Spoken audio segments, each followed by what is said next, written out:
Alright, so I wanted to do another rant on live versus frozen food. I get a lot of hate mail, I get a lot of comments and questions asking why I do it, so I just wanted to do video and go into the specifics here on the plus sides and the bad sides of each. There's a lot of people writing me too asking how they can switch from frozen to live. And let me just tell you, it's not recommended. If you already have it on frozen, you should just stick with that. I'm just gonna roll some footage here so you guys don't get totally bored watching me talk, and you guys can take a good look at all my snakes. You'll see they don't have scars or scabs or missing eyes or anything. That's because I monitor each feeding. That's important if you're going to go live. Make sure you watch each feeding, be standing by with a stick, because the prey will fight for their lives and bite back. I also wanted to say, I'm not even going to address the people that are telling me, oh, rabbits are cute, snakes are gross, blah blah blah. In my opinion, snakes are cute and the rabbits are the gross, slimy ones.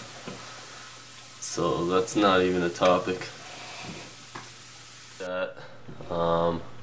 I do live because for me it's about the same price as frozen. I don't want to keep frozen mice, frozen huge rabbits in with my food in the freezer, even though there's nothing wrong with it. But there's a girl that lives in my house, a couple roommates, nobody would be too impressed with that, as well as thawing takes a while with larger rabbits. The size of rabbits I feed would probably take half a day to a day to thaw out, so it's something you'd have to prepare for, put it on the counter with warm water or wherever, and deal with the smell, and then grab a soppy wet rabbit out of there and try to feed it to my snakes. It's just not what I'm into. And yeah, I do find it entertaining when they eat live, but I also find it entertaining watching them shed, drink, hide, pretty much anything. I can go sit in my snake room and watch all my snakes for hours and find it just as entertaining. I don't do it because I'm gonna be a future killer or anything like that, or whatever people say. It's just what I feed mine. I'm not condoning it. I'm not telling everyone else to do it. If you really want to see what it's like, you can watch my videos. In a lot of countries it is illegal. I guess in the UK it's illegal to feed live, so that's why a lot of people do it. Also with live, I'm risking my snakes getting injured. Those rabbits can bite back. We don't do rats in Canada, but in the States rats can eat your snake, and if left unattended they will chew on your snake, and your snake won't bite back or defend itself. It'll actually let itself get eaten, and I've seen pictures of this and it's not too pretty. That's why I monitor each feeding, I film each feeding, and if they're not hungry I take the mouse, whatever it is, rabbit, I take it out immediately, because the prey can be just as hungry, and if your snake isn't hungry and paying no attention to it, it will get chewed on. Also with live I could end up with a one-eyed snake. I don't know. Don't know how often it happens in nature, and maybe it does, and those are just the ones that don't survive. And that's why I monitor each one. I'm ready with my tongs to intervene, make sure my snake doesn't get bit.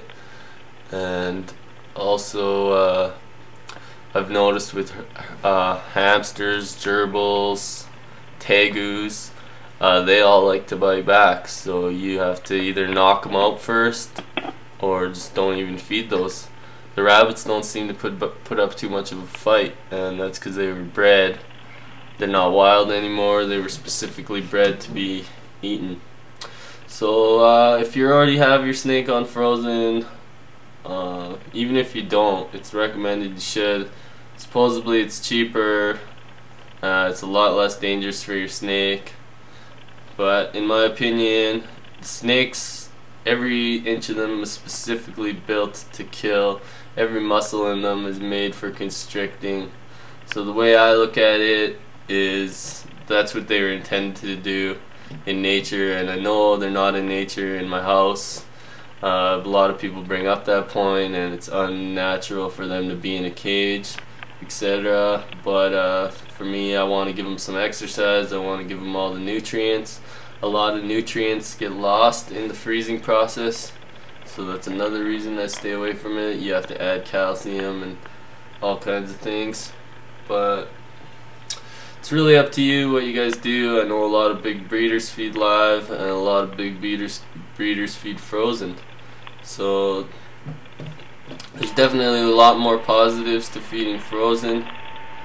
And so let me know what you guys think. Let me know what you guys do. And no one's gonna persuade me from changing what I do, so you guys might as well stop. If you don't want to watch the videos, don't click on it, you know. You guys all have the option. You can hit stop, you can go back to a different video. There's no point coming on and then leaving me nasty comments about it. And I guarantee there's a few things I'm skipping talking about. A lot of people think the snake is always gonna try to bite you, since it's used to live prey, warm moving objects, but I haven't been bit except for by this little guy, and I don't even think that counts. I didn't even feel it, and you guys saw it in my cribs video. Besides that, I have never even been bit. None of them have tried to bite me. I handle my snakes often. I go into their cage to change water, handle them, clean, amongst a whole bunch of other things, so they don't associate my hand going in the tank with food. And there you go. So